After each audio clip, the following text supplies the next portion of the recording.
Il y a une quinzaine d'années, dans le souci d'aider et d'épauler les personnes défavorisées, Monsieur Guy Mbala, en se basant sur le besoin existant chez les dites personnes en difficulté, a eu l'idée de créer une association sans but lucratif dont l'objectif premier est d'intégrer ces personnes provenant de tous les horizons, aussi bien sociaux que professionnels. The Young Computer School est une ASBL, association sans but lucratif, qui est donc un centre d'insertion socio-professionnelle et d'intégration destiné à un public défavorisé ainsi que les personnes primo-arrivantes. Notre association a vu le jour en 2007 et le statut a été publié au Moniteur belge au mois d'août. Consciente de notre responsabilité vis-à-vis des enjeux de la société et fort de nos diverses expériences, nous avons voulu apporter notre appui à ces personnes en difficulté ou dans le besoin. L'idée nous est venue de créer cette structure suite à un besoin impérieux ressenti sur le terrain. Il s'est donc avéré nécessaire de trouver une solution pour permettre à ces personnes, quelles que soient leurs origines, leurs croyances et leurs convictions, d'être secondées. Notre but est de leur permettre une insertion sociale plus efficace et à travers cela, leur faciliter la vie de tous les jours. Lorsqu'il y a une bonne intégration sociale dans la vie des gens, ils connaissent un meilleur épanouissement personnel et familial. Et pour y arriver, nous avons mis sur pied toute une série de formations et d'accompagnements qui sont complémentaires les unes par rapport aux autres. Si aujourd'hui, il existe un bon nombre d'opérateurs associatifs sur le terrain, ce n'était pas le cas à l'époque que nous avions voulu passer à l'action pour répondre et satisfaire à la demande. Avec l'arrivée de nouveaux formateurs, nous avons mis en œuvre de nouveaux projets. Notre association, donc The Young Computer School, est dirigée par un conseil d'administration qui veille au bon fonctionnement de l'ensemble des activités YCS. Après une année d'activité, une année de fonctionnement, nous avons pu bénéficier de soutien financier, de pouvoirs subsidiaires de la région wallonne en 2008. Et actuellement, notre structure compte au total 9 personnes qui font partie du personnel et membres effectifs de l'ASBL. Nous percevons ponctuellement, ici je parlais des subventions de la région wallonne qui nous donne des subventions dans le cadre d'appel à projet ILI de 2008 à ces jours, mais néanmoins nous recevons également des financements ponctuels de la Fondation Roi Baudouin dans le cadre d'un appel spécifique et aussi donc par rapport à la gestion renfort qui essaie de nous soutenir financièrement. Et nous sommes également soutenus par d'autres organismes tels que l'Union des classes moyennes, donc qui est ICM, le groupe S, Digital for Europe et certains hôpitaux. Les stagiaires arrivent à l'association des 4 coins du monde avec leur expérience et leurs coutumes. Le défi que relève à chaque fois l'association est de créer un vivre ensemble, au départ d'un patchwork multiculturel. Cela commence par des formations en citoyenneté et français langue étrangère. Alors, en ce domaine de FLE, il va falloir que le récipiendaire ou bien le primo-arrivant puisse acquérir des compétences en compréhension orale, en compréhension écrite, en production orale et en production écrite. Cela va devoir permettre à la personne de maîtriser de manière minimale la langue française et qui pourra lui permettre de communiquer, pouvoir s'épanouir, de pouvoir, en fait, dans un milieu professionnel, évoluer normalement. Pour la citoyenneté, quelqu'un qui vient d'un pays autre que le pays d'accueil a ses bagages, a un patrimoine culturel. Le travail qui va devoir se faire par l'organisme qui forme, à travers ses formateurs, d'aider les personnes primo-arrivantes, de les encourager à pouvoir s'insérer dans la société, à pouvoir développer une vie sécure et satisfaisante, ainsi que sa famille. Et de fil en aiguille, il va vivre avec d'autres personnes, autres que sa famille par exemple. Il doit rencontrer des personnes d'autres cultures et même pour les autochtones, ceux qui l'accueillent, ils ont une façon aussi de mener leur vie. Donc il a tout intérêt à pouvoir s'accommoder à ces différentes cultures. On dit que l'État belge, c'est un État mosaïque, c'est-à-dire c'est un État où il y a plusieurs cultures, il y a une diversité des cultures. Alors, une personne, pour intégrer une société pareille, il faut nécessairement qu'il soit préparé, qu'il soit modelé en vue de pouvoir s'insérer socialement et socio-professionnellement. D'où on met des mécanismes à travers les formations pour pouvoir évoluer harmonieusement, en bonne entente avec les personnes avec lesquelles ils évoluent ensemble. Et dans cette dynamique, ils doivent évoluer conformément aux réalités législatives, c'est-à-dire ils doivent tenir compte des lois du pays. En ce qui concerne par exemple le français langue étrangère, conformément au cadre européen qui en fait catégorise les niveaux des apprenants, on fait en sorte que nous puissions dès le départ, peut-être on en parlera plus tard, de positionner le candidat, connaître au départ son niveau, de manière à permettre aux formateurs de calibrer sa manière de transmettre les enseignements. C'est ainsi que le formateur, face à un panoplie de méthodologies et de pédagogie, doit savoir saisir les niveaux de chaque individu. Ainsi, il pourra évoluer en harmonie avec les apprenants. Parce que les apprenants ils viennent suite à un besoin manifeste d'apprentissage. Les deux sont liés. Sans besoin, il n'y a pas d'apprentissage. Donc, il vient avec ses besoins pour qu'il soit satisfait à la fin de sa formation. D'où le formateur doit user de toutes ses compétences, tout ce qu'on lui a fourni comme outil pendant sa propre formation, et détecter à chacun les besoins.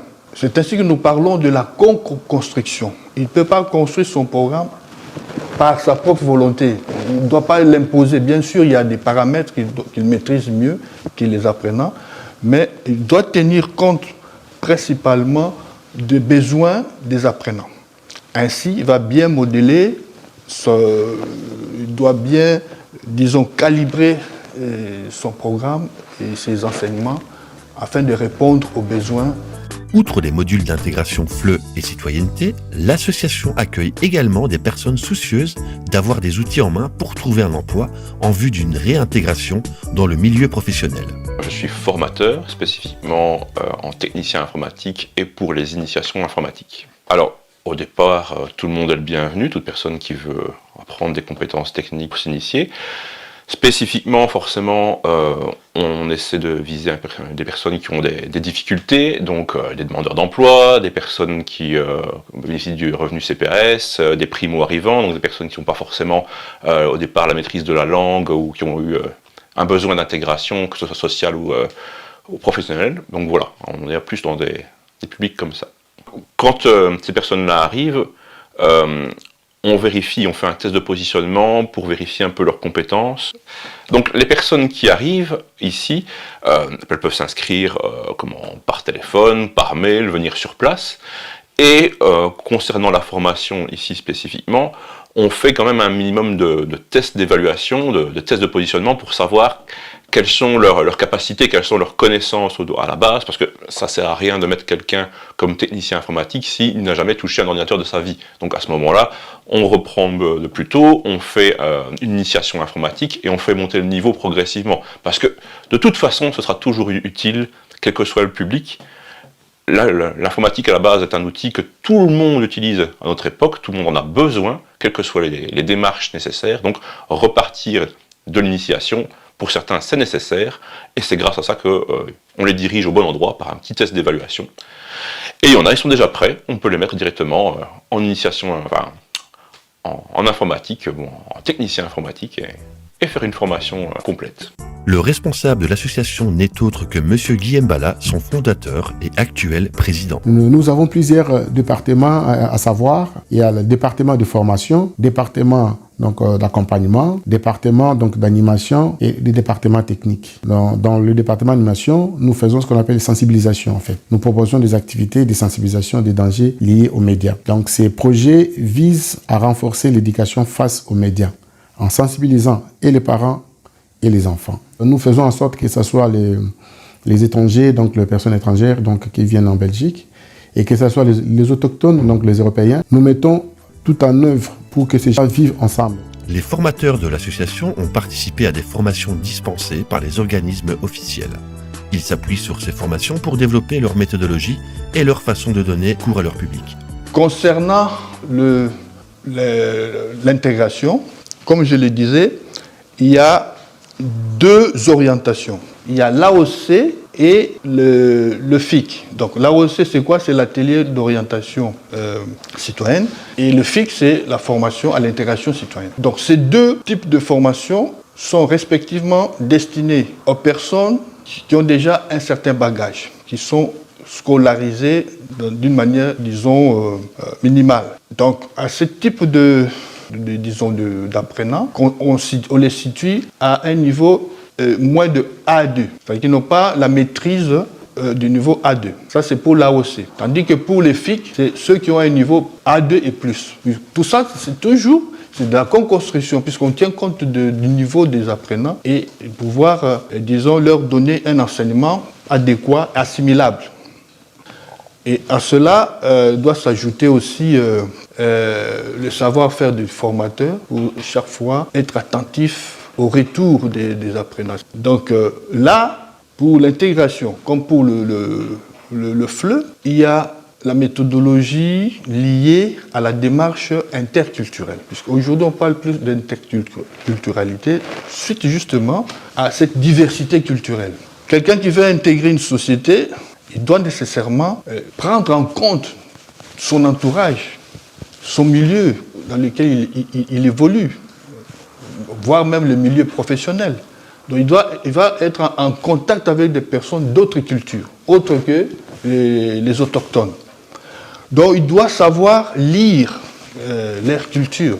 C'est ainsi que on a, disons, élaboré cette méthodologie qu'on nomme démarche interculturelle, qui a 3 étapes. Il y a la décentration. Dans la décentration, la personne doit pouvoir s'interroger lui-même, se questionner et être conscient de ses valeurs, de son patrimoine culturel. Son patrimoine culturel, on va voir la religion, sa philosophie, sa manière de penser, sa manière d'être. Il doit se questionner sur base de soi-même avant de pouvoir faire face à son prochain. Cette personne, en face de lui, il doit lui donner de la valeur, doit reconnaître aussi ses compétences, donc le prendre comme tel et non le minimiser. En ce moment-là, quand vous comprenez les systèmes de ton prochain, vous saurez au moins savoir comment réagir face à telle situation. Et tout ça en tenant compte de l'identité de chacun. Vous avez votre propre identité, et face à une autre identité, vous devez savoir vous confronter de manière à construire. C'est ça, en fait, l'objectif. L'objectif, c'est de quoi? D'aboutir à un vivre en bonne entente avec son partenaire. En matière d'évaluation, puisqu'en fait, c'est ça, il faut pénétrer la personne qui se présente devant vous pour recevoir des matières. Quand je parle pénétration, c'est dans le sens de pouvoir comprendre la personne dans son entièreté, dans son intégrité. D'où je parlais pour le recrutement, par exemple, en FLE, c'était de positionner. Il y a des tests de positionnement du point de vue niveau par rapport à la maîtrise de la langue française. Et là, on se présente avec tous les niveaux possibles. Il y a des personnes qui n'ont jamais été à l'école, ça c'est des analphabètes. Il y a des illettrés, c'est-à-dire ils ont été à l'école, mais ils ont abandonné l'école, ils ont perdu de la matière.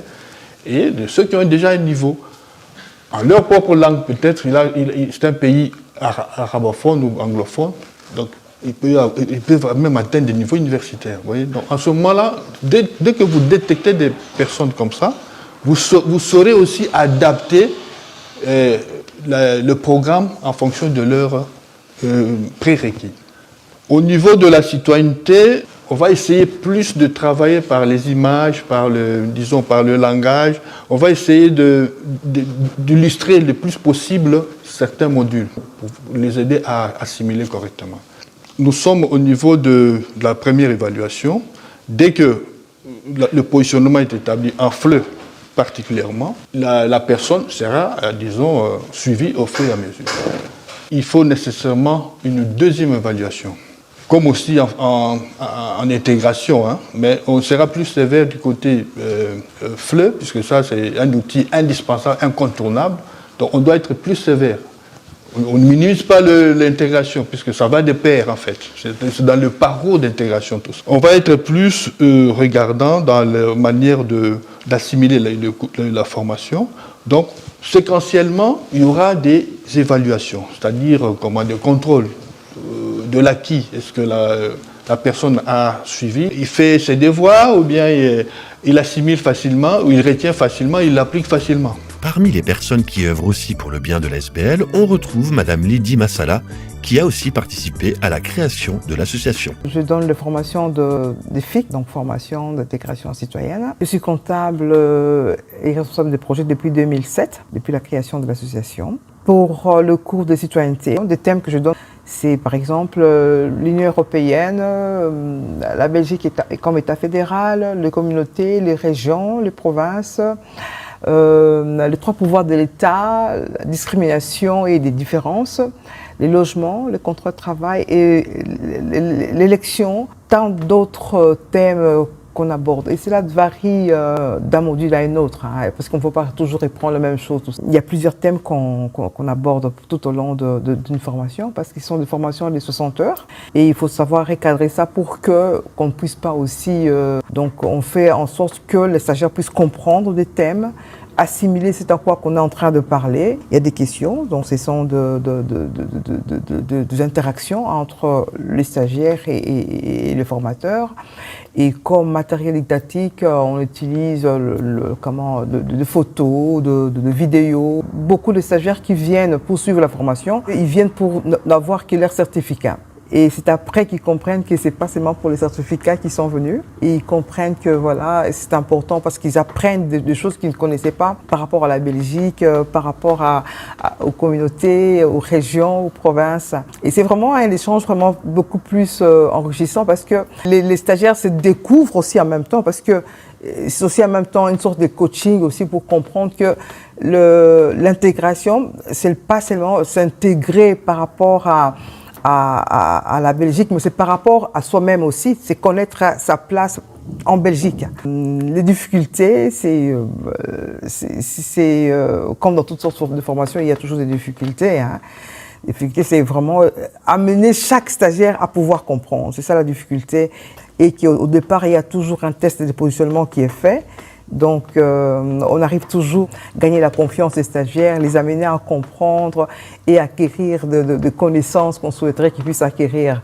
Et enfin, transmettre aussi les savoirs qu'on a acquis par rapport à la Belgique, par rapport au pouvoir de l'État, par rapport à la discrimination, savoir se comporter par rapport à ça. Donc, tout au long de cette formation, les stagiaires comprennent qu'il n'a pas seulement des commandes de droits, mais il a aussi des obligations. Donc, il comprend et il sait se situer en Belgique, mais il sait quelles sont ses limites aussi, quels sont ses droits, quels sont ses devoirs.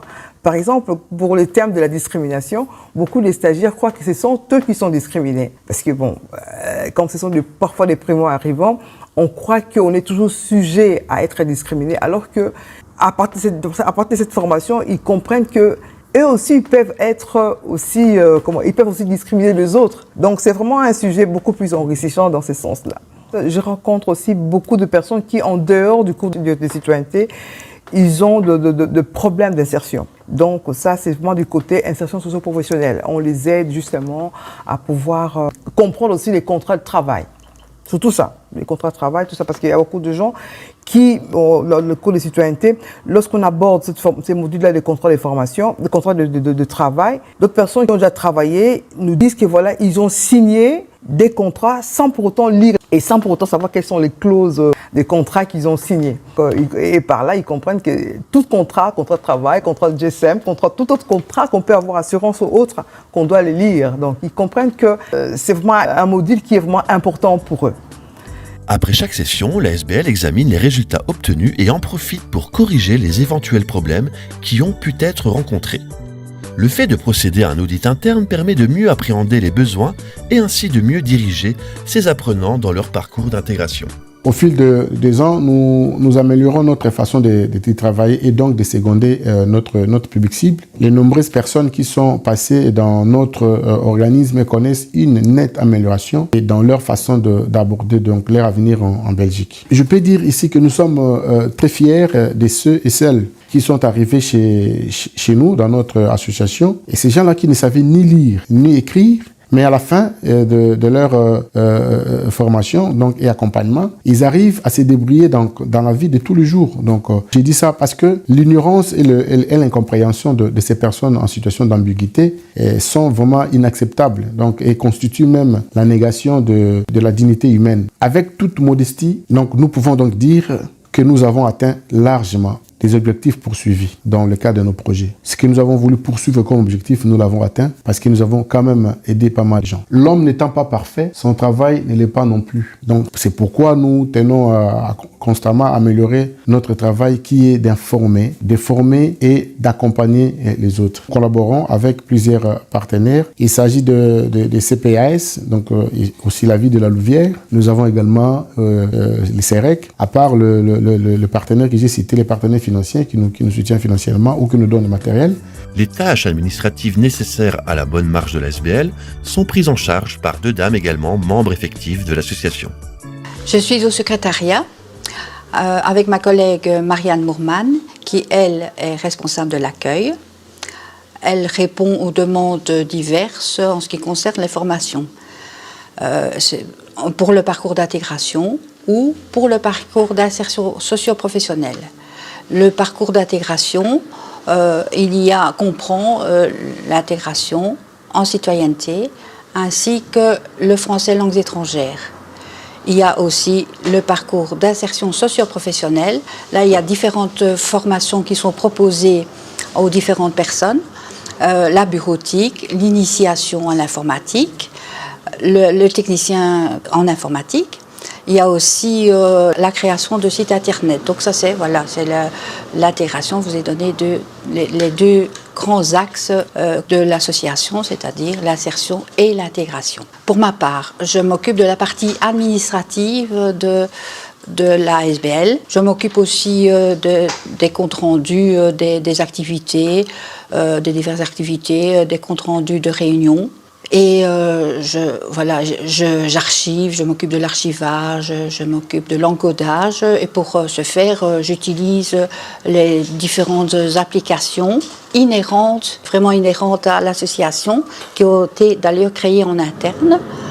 Et j'utilise aussi les différents logiciels de gestion administrative. J'ai cité tout ce qui est proposé à un certain public cible pour l'intégration et pour l'insertion.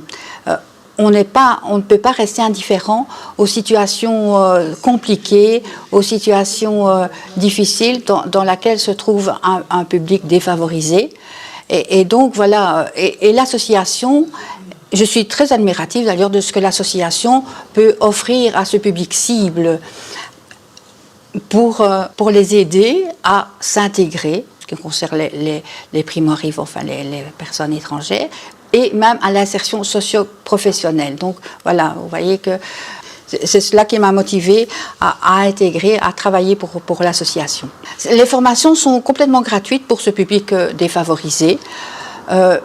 Hormis ce public défavorisé, il peut arriver qu'on demande une petite contribution financière, mais c'est pris en compte, la situation de chacun est prise en compte. Je vais parler des formations en bureautique, création de sites internet et technicien en informatique. Il peut être demandé une petite contribution financière selon évidemment la situation de chacun. Ceci parce que ces formations ne sont pas subsidiées. Vous vous rendez compte avec tout ce que j'ai dit du besoin réel qui est sur le terrain. Donc voilà, l'ASBL propose ces formations pour aider à l'intégration. C'est vraiment un besoin nécessaire et puis à l'insertion socio-professionnelle, parce que les ordinateurs, les personnes dans la vie de tous les jours, et pour s'insérer dans le milieu du travail, il faut absolument connaître l'informatique. Et voilà, et en même temps, j'ajouterais que l'ASBL lutte contre la fracture numérique, parce que pour n'importe quelle formation, en fait, les stagiaires ont accès à un ordinateur. L'équipe compte également dans ses rangs un formateur de techniciens en informatique en hardware et software pour leur donner une clé supplémentaire afin d'ouvrir la porte de l'emploi. Donc, technicien informatique, c'est vaste, mais à la base, comme c'est une formation accélérée, on demande à celui qui est formé d'avoir des connaissances techniques Donc connaître la machine, comment elle est composée, comment elle fonctionne, ce qui peut lui arriver quand elle tombe en panne et comment la réparer, et les connaissances logicielles, que ce soit pour gérer un parc informatique, être autonome par rapport à ça, avoir plusieurs utilisateurs qui communiquent en réseau, sécuriser, surveiller, faire une maintenance, faire de la gestion pour stocker les données, les sécuriser aussi par des backups. Bref, tout un ensemble de compétences qui, à un moment donné, font qu'un technicien peut débarquer dans un site informatique, le mettre en réseau de façon sécurisée et que tout le monde puisse utiliser l'outil et avoir une ressource technique, s'adresser à quelqu'un qui peut répondre aux questions techniques nécessaires dans une entreprise.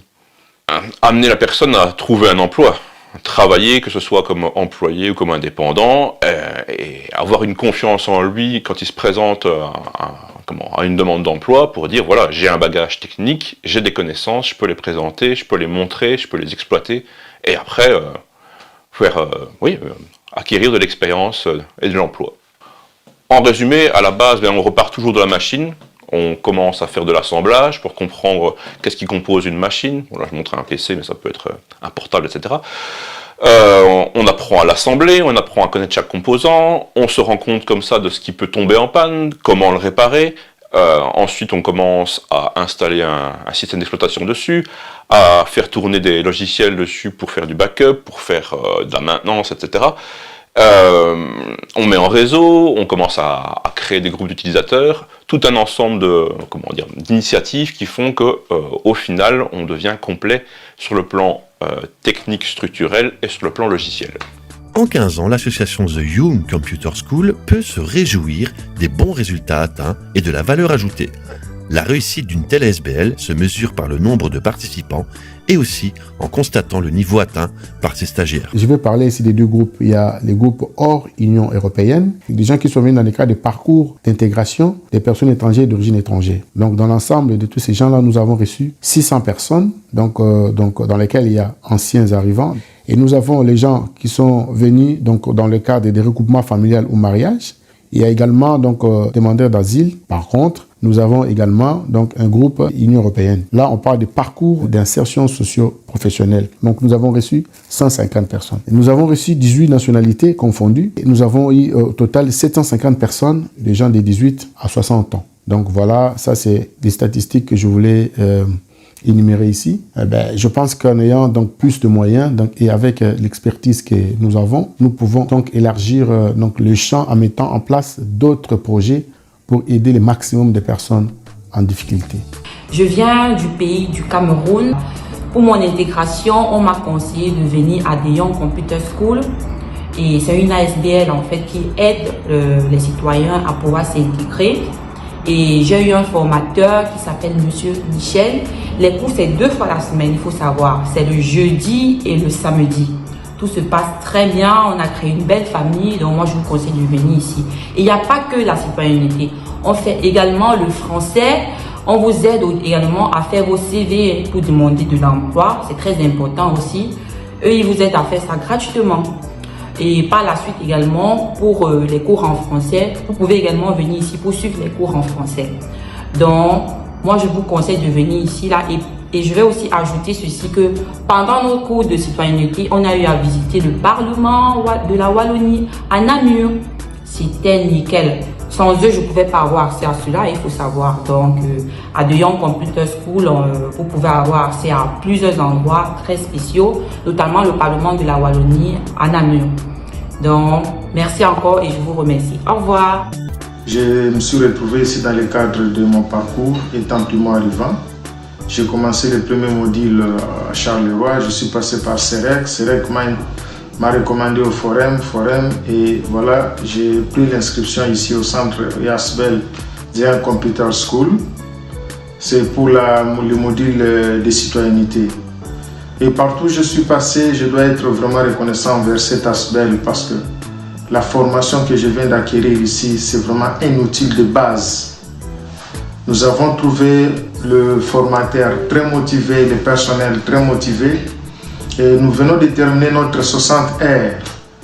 Vraiment par rapport, et nous remercions le législateur qui a instruit à ce que nous puissions passer par 60 heures de formation, c'est très capital. Et si vous passez par un formateur qui est motivé, qui a la volonté aussi de transmettre les matières, comme le cas que je viens de trouver ici à Asbel de Young Computer School, vous ne serez pas déçus parce que moi je sors avec un bagage bien complet, avec un outil qui me permet de comprendre comment je dois m'imprégner, comment je dois me démarquer, comment je dois m'intégrer en Belgique au fait. Parce que maintenant je comprends le fonctionnement de toutes les institutions en Belgique. Je comprends comment je peux m'introduire dans n'importe quel secteur en Belgique. Et ça a été vraiment une opportunité que j'ai trouvée ici à cette Asbel Computer School.